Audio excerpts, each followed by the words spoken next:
I think that was part of a big change. Was before it was just, I lived life with sort of this scarce approach of I don't have enough time, or I can't do this because I don't have enough money.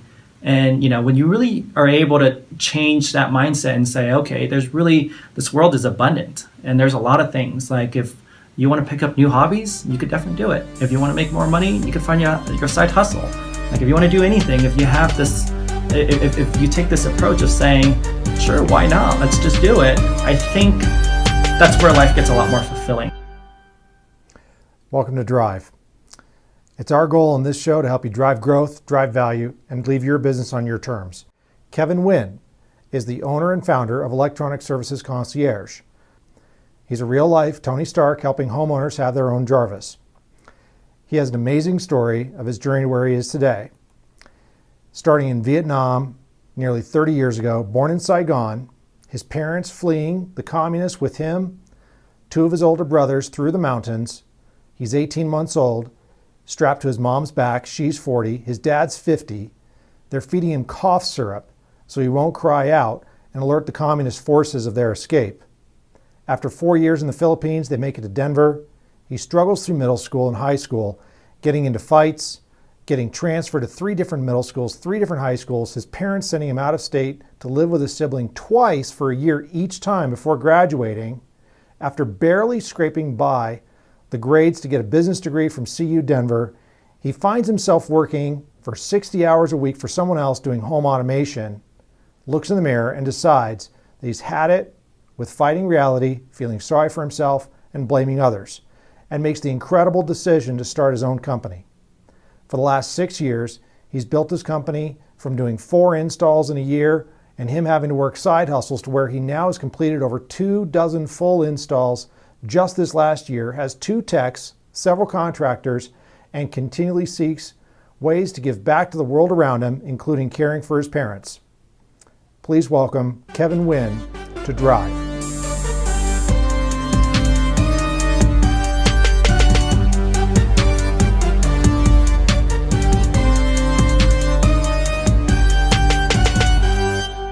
Kevin, thank you for being here. Thank you for having me. That was a great introduction. Isn't that fun? Yeah, I feel pretty pumped up now. That's exciting, yeah, right? That's awesome. So. Yeah, and especially after we turn the air conditioning off here in order to improve the audio, right? Yep. It gets a little cool in here, but I thought I'd get your blood going a little bit. Sure. No, your story just blows me away. Awesome. Thank you. I remember when you and I were first talking through this part of it, right, on the phone, I was like, wow, if only people could listen in on that.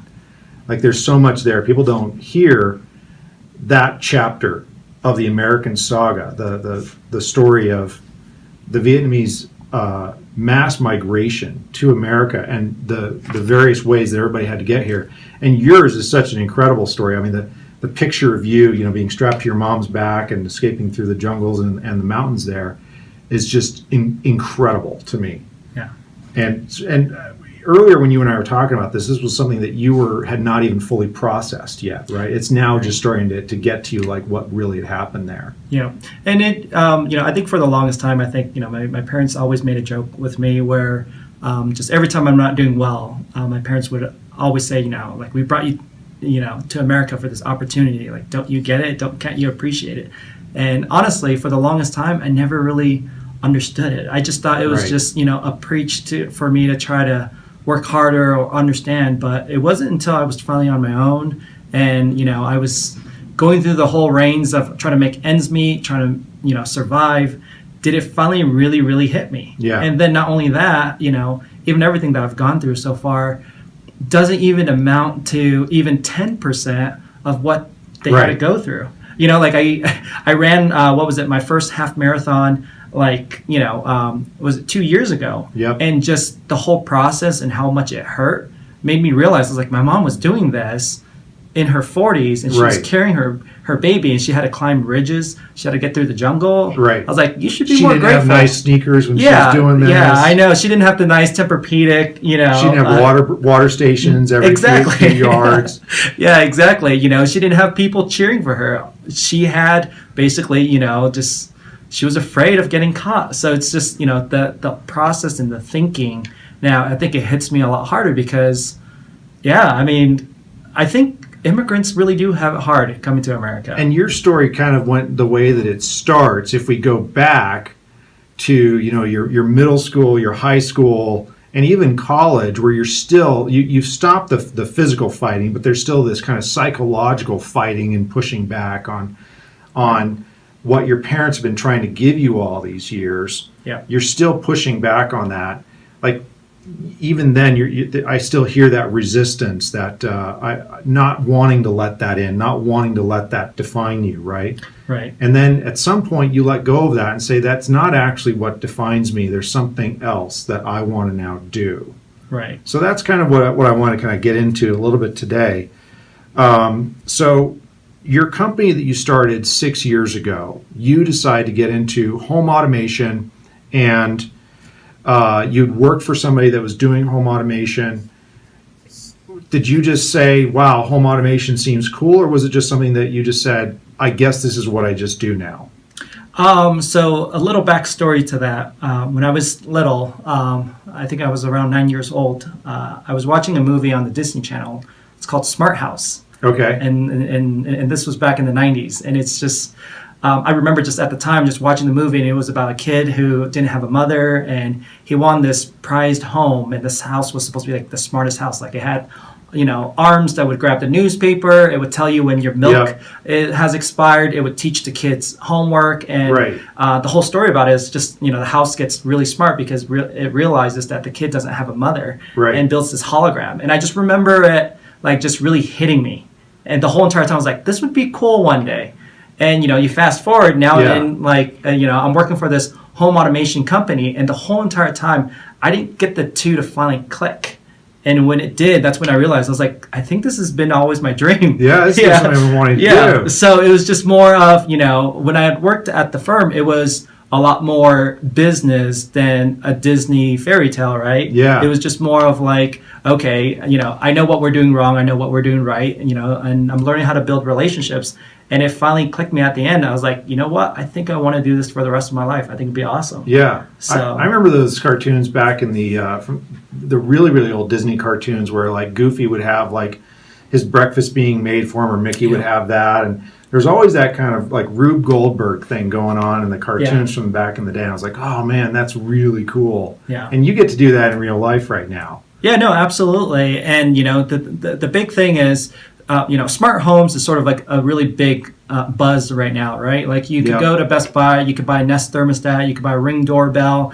And, you know, after 15, 20 minutes of setting it up, now you can see who's at the front door, and you can monitor your home. So I think it's a really, really fun field to get into. And sort of how we have, you know, adapted and specialized in sort of what we call, you know, custom home automation is we built these really cool platforms now that really do improve the quality of people's lives. It's not just a fun system. I mean, we even donated a system to someone who had, you know, just a basic system to someone who has ALS. And they were able to just say, you know, Alexa, turn on the fan, Alexa, turn on the lights. And it really helped, you know, just everything that he was going through.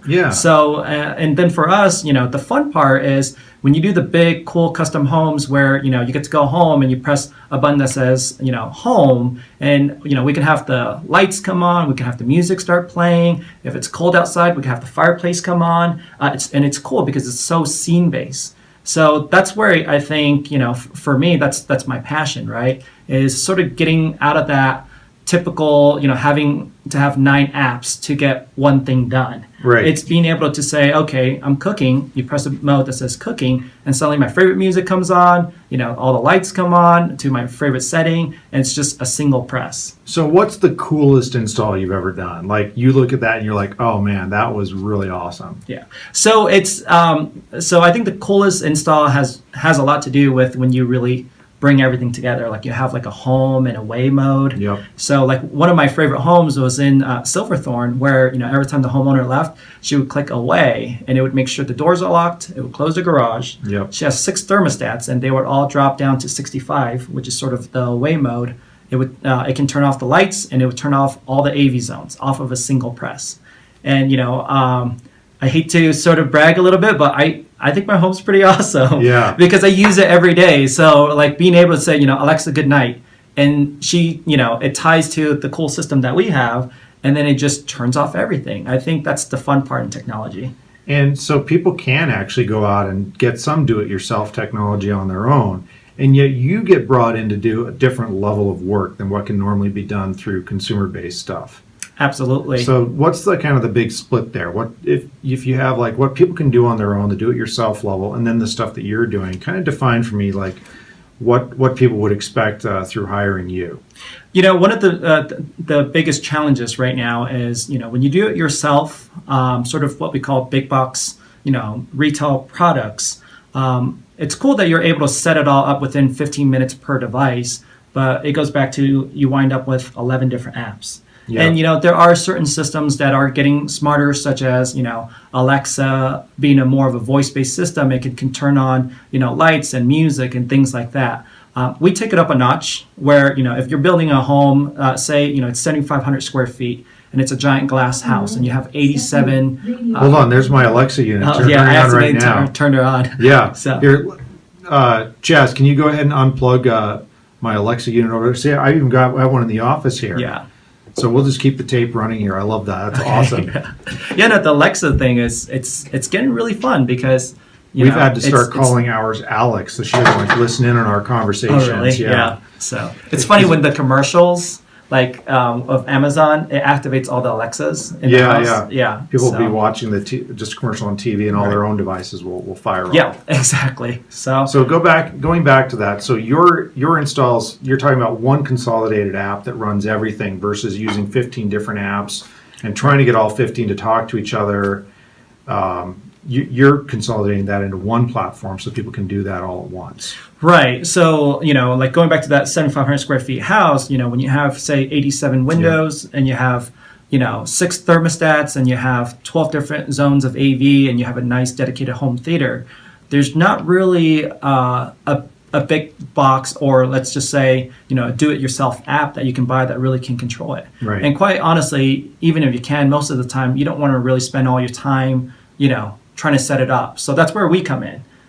Our goal is to take whatever, your technology desires are. If you want to have a cool dedicated home theater, if you have cameras or surveillance security system throughout the house that you want to integrate, we basically build the platform, make sure that it's easy. And then now with your phone, you can create a cool scene. You could say, I could have Jay's evening and that can, Dave Brubeck could come on and then you can have the lights dim at your favorite setting while you're cooking.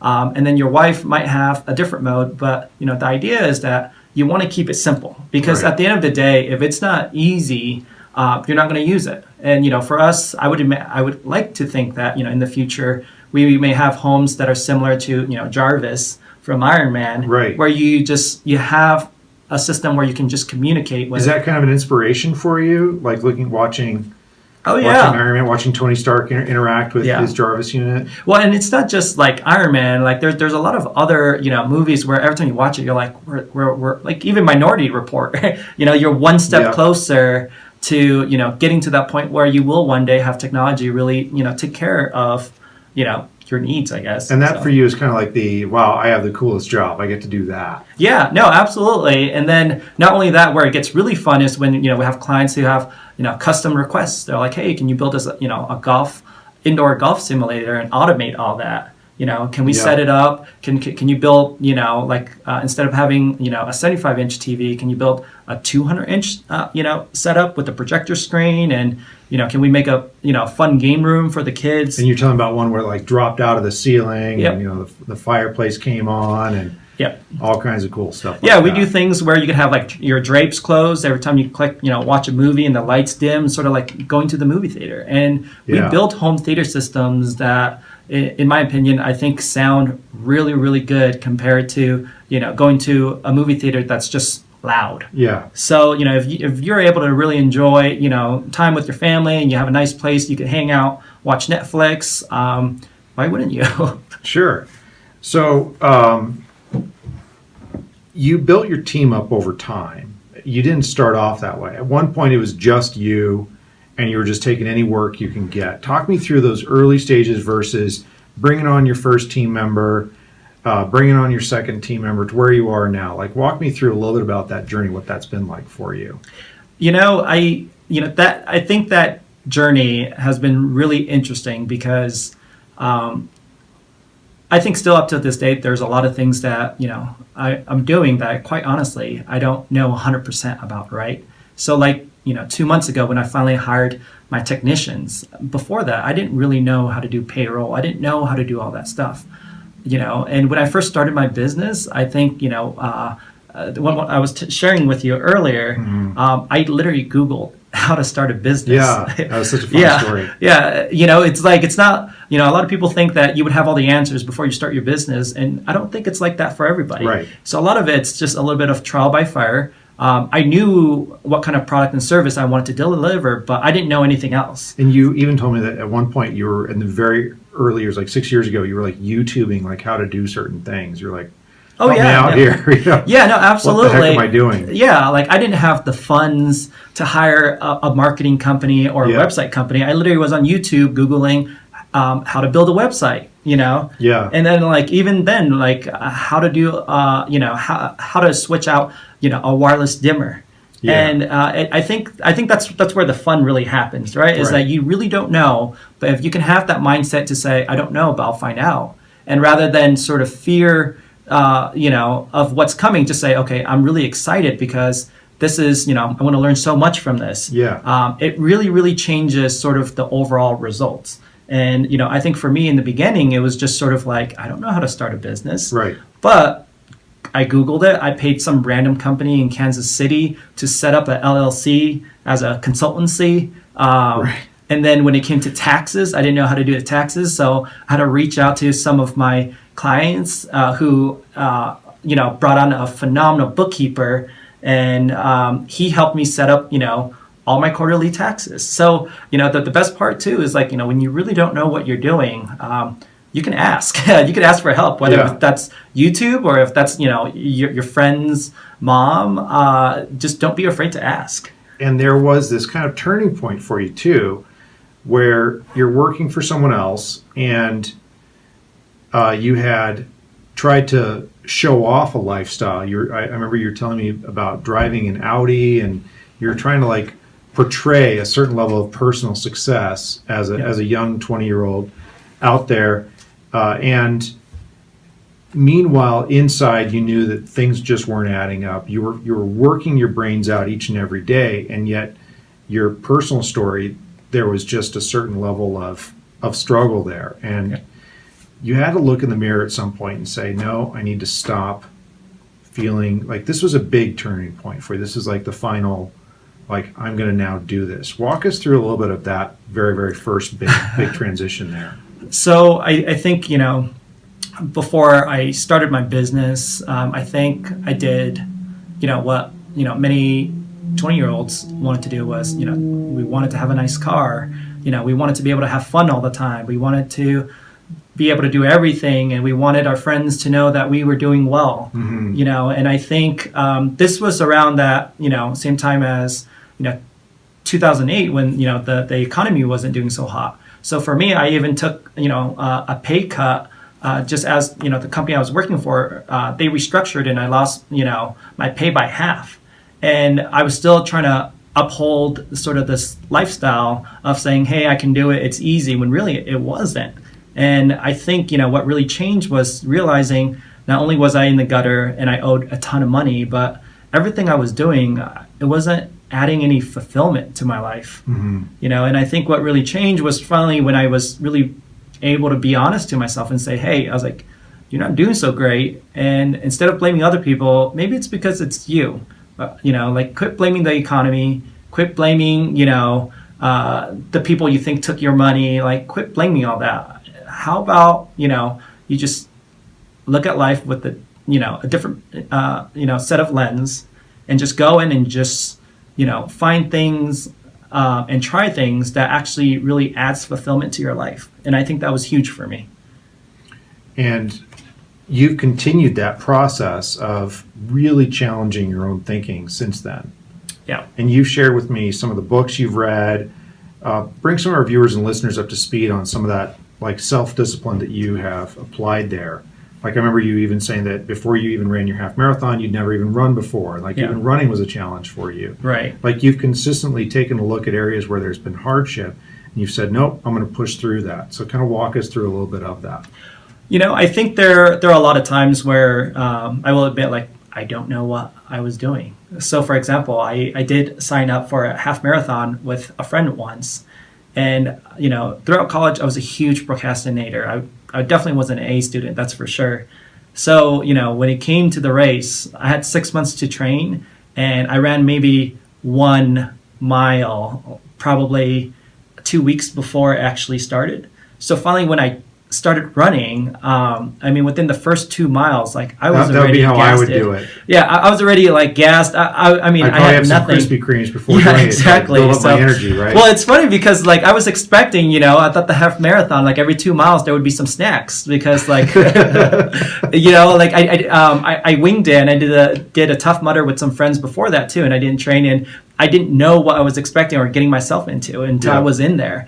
And once you get in there, you sort of fight yourself. It's not like you're not really racing against anybody or you're not, trying to be better than anyone that's around you. You're just really fighting yourself and saying, okay, can I do this? Can I get through this? And then suddenly you go through a little bit of that negative talk where like, oh, I can't believe you didn't train for this. I can't believe you didn't do this. Right. And, it's like a constant like mental struggle in your head.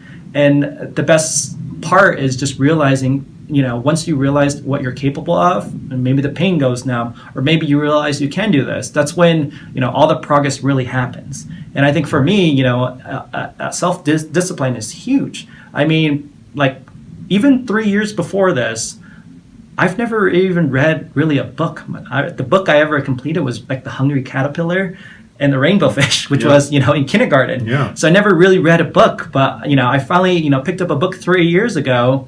And, I wasn't great at reading. I always stuttered. But then I tried the Audible thing. And in the beginning, I hated it. Like, I hated listening in the car. I wanted to listen to music. But, you finally get something that clicks with you. And you just promise yourself, you'll roll with it. And before you know it, you'll finish your first book. And most impactful book for you? There's so many. So these last 2 years, I must have read over 70 books. Wow. Yeah. So I was looking smokes. at Audible. My favorite, all in Audible. Yeah, all in Audible, and that doesn't even include like the actual articles and books that I've read to do some research on. Yeah. That was just strictly Audible. Yeah. Yeah. So like November, I hit 45 hours in 1 month. If you think about it, that's Wow. a little over 11 hours a week. That's like going to school part-time. So name a few. Just give us a few of them. David Goggins, your new book, Can't Hurt Me, phenomenal. That's all I have to say, phenomenal. And then Wow, that's hardcore. Yeah, Jen Sincerro. It's funny because I was going through a rough time. Her book popped up, and it's called You Are a Badass, and it was such a good, feel-good book. Talk about, accepting yourself, loving yourself, going out there and just winging it and just going for it. I mean, I must have listened to her book a dozen times in 1 year. Think and Grow Rich, Napoleon Hill. You can't, that's such a great book just in terms of learning about finances and all that. There's Principles. There's Millionaire Habits. There's a lot of books I could name off. Yeah.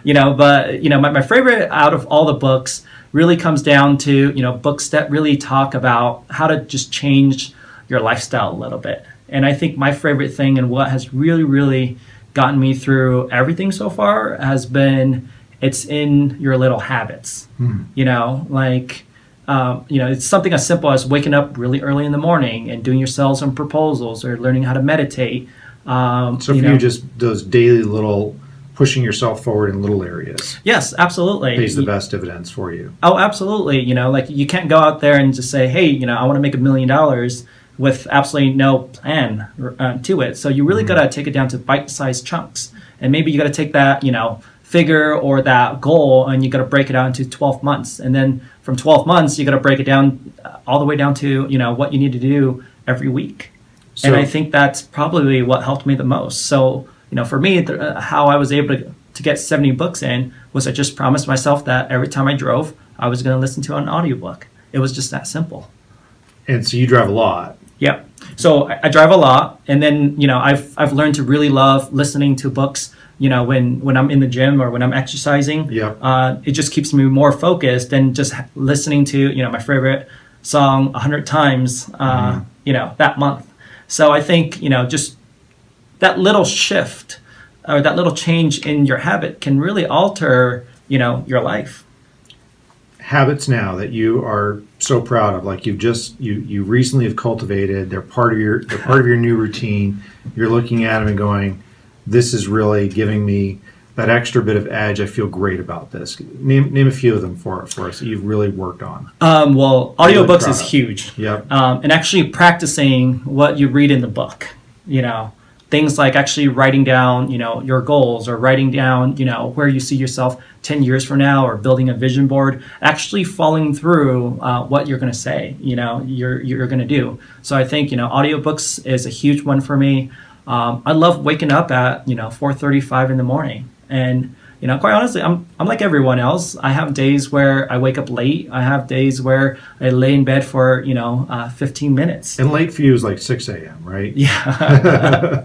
Today was 4. Yeah. No, I definitely woke up at 4 today because when the opportunity calls, you just got to rise to the occasion. There's a lot going on today. There is, and I think when you love what you do, whether if it's your work career or whether it's just everything that you do on a daily basis, you don't really count the hours. Yeah. Right? So it's sort of like, I don't really count how many hours I work, but there are days where I only have to, I get to work half a day, and then there are days then I got to work 18 hours, and you don't really count when you really, really do love what you do. So I think a lot of the little habits have really been, like, for example, promising to wake up early, promising myself that I'm going to make breakfast rather than eat unhealthy, promising I'm going to, exercise at least, 5 days or, up to 5 days a week.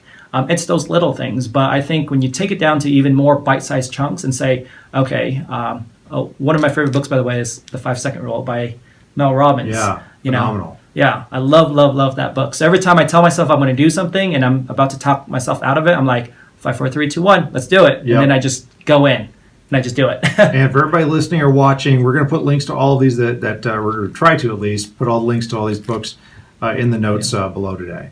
Yeah. So no, there's a ton more quotes and books that I just absolutely love, and I have that positive sort of vibe in my head now. When I used to have just that negative, it's like, oh man, I was like, you got to work 8 whole hours. This sucks.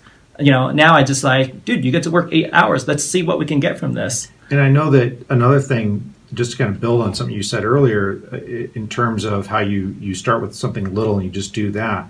I've noticed that in my conversations with you, I'll mention something, and then the next time I talk to you, you're like, oh yeah, Jay, I bought that book, or I watched that video, or I started doing that. Like you really make it a point to, when something occurs to you, to create an action step around it and some integrity around that. Even if it's something small. I've just always been impressed with every single time you're moving the ball forward just a little bit. Right. Just getting that little bit of yardage there. No, I really appreciate that. I think, you learn the best when you learn from others as well. And not only that, when I like to share like a lot of the books or a lot of the quotes, because every time you say something, you're teaching yourself too. Yeah. Is that right? So like when you first told me about the toughest man on earth, look up David Goggins with Tom Bilyeu. I was okay, I'm sort of curious about this now. Yeah. So it's just, I watched it, and the whole entire time I was just so mind blown about what he's done, and it just makes you go into a little bit of a rabbit hole where you're like, okay, I got to learn more about this guy. I got to learn about this guy's technique, and it's, to me, that's more fun and that's more exciting to be able to just someone make a recommendation, actually just following through and say, okay, I'll definitely check it out, and not just saying it and then forgetting about it. So what are you most excited about going forward into 2019? We're at the beginning of the year now. It's just the middle of February right now. You've got the rest of the year ahead of you. You had a record year last year.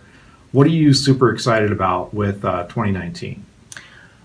You know what? I think I'm really, really excited about having more time to do, I don't know, almost anything I want at this point. We picked up, 5 new builders. So we're going to have a crazy, crazy year just working with, builders and homeowners. But at the same time, like I was so lucky to sort of take that lunge to finally hire technicians, because that really allows me to step away, whether if I want to have a personal life, a more personal life, or whether if I want to go out there and build more relationships. I'm able to do that. So I'm really excited to be able to have the time to say, okay, I want to try this. Maybe I'll fly a plane this year. Maybe I'll learn how to dance.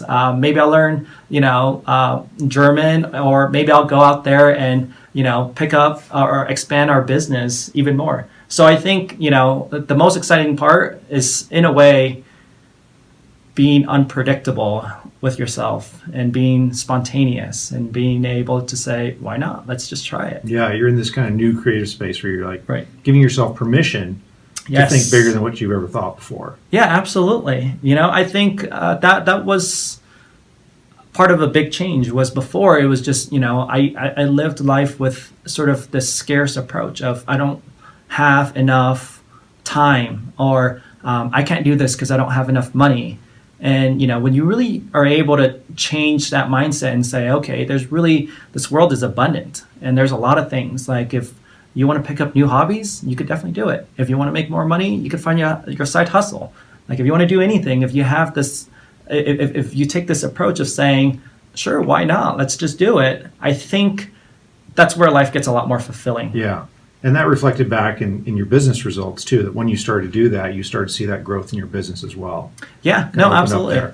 And, I think, a part of being lucky really does have to do with, just really putting your heart in everything you're doing, whether if you're at the gym, whether if you're working, because who wants to do a half-assed job with anything? If you do that, you don't feel great about it. So, I think you only get to live one life. Why not just really try and put everything into it? And if you failed, at least you could say, hey, I actually tried. Like, I put 100% into this. I failed. It's okay. I was like, I either learn from this and then I just move on. Rather than saying, being that person that said, oh, I could have done this. Speaking about failures, like, what was one of the biggest mistakes you've made in building your business to where it is now? Ooh. Like, if you go back and just not do that, what would that be?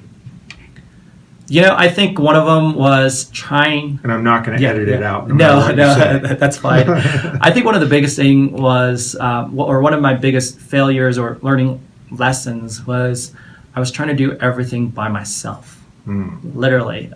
Even on the technical side, I didn't reach out to people. I didn't ask for help. And it took, 10 times longer. And I lost, a lot of money because, it was on my own dime. And not only that, I wasn't doing that great of a job because I wasn't reaching out to people. I think when I was finally able to sort of let go of my pride, and say, hey, I was like, there's a lot of experts out here. Why don't you just ask them for help? You'd be so surprised how many people want to help you.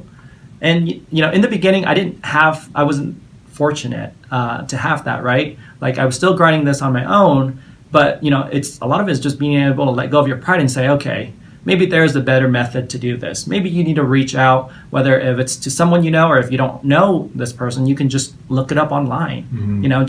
Just giving yourself, the credit to say, hey, I'm trying by, searching or researching on how to do this. So I think that was my failure, was just, I didn't ask for help in the beginning. I was trying to do it by myself. I got penalized on taxes because I was doing it wrong. Yeah. So it's crazy where when you finally, ask someone, they're like, oh, actually, you could have done this and you could have saved this much. It makes you sort of, scratch your head. You're like, why didn't I ask for help in the beginning? Well, before we go into our last question here to kind of wrap up things for today, I want to just take a second and put out there that if you want to find Kevin online, you want to be able to reach out to him, then you're going to go to escdenver.com, and that's like a good destination just to get connected to you, see some samples of the work you've done. I know that you're now going into doing some multimedia so people can start to do walkthroughs on your projects, start to see some of the really cool install work you've done. Yeah. You've increased some of your tech there so you can start to show off some of the legendary handiwork that you have there. Right. No, I think it's a never-ending process. Like now that we're into the digital world, even though I'm not, really huge on social media, now I'm learning how to record videos, and I'm learning how to do virtual tours, and I'm learning how to take photos and post it up and put it on my website, and I'm learning how to bring in more traffic. So there's always something to learn. And I think, our goal is we really do want to share, our process, and then also a lot of testimonials and a lot of the cool homes that we've done to really show you that there is a difference between, trying to do it yourself and leaving it up to the experts who can come in and make your life so much easier from having to deal with all these electronics in your home. Yeah. Well, big question to wrap things up with. What drives you? So we talked about this before, and it's a little lengthy, so I just wanted to share a tidbit from the book Can't Hurt Me.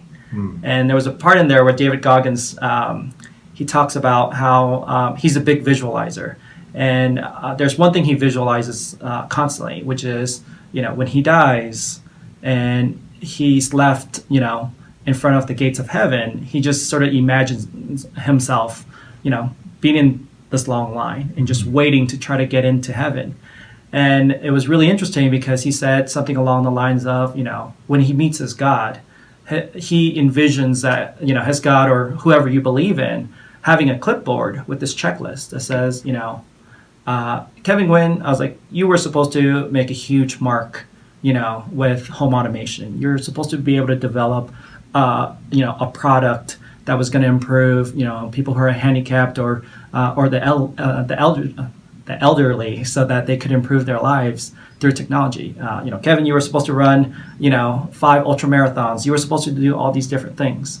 Now, how bad would I feel if I was like 300 pounds, I never got my life back together, and I never did anything? And I just being able to sit there and say, I was supposed to be all that?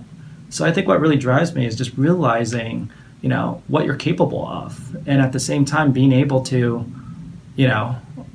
just go in and say, it's okay to wing it. And it's okay, to not know what you're doing.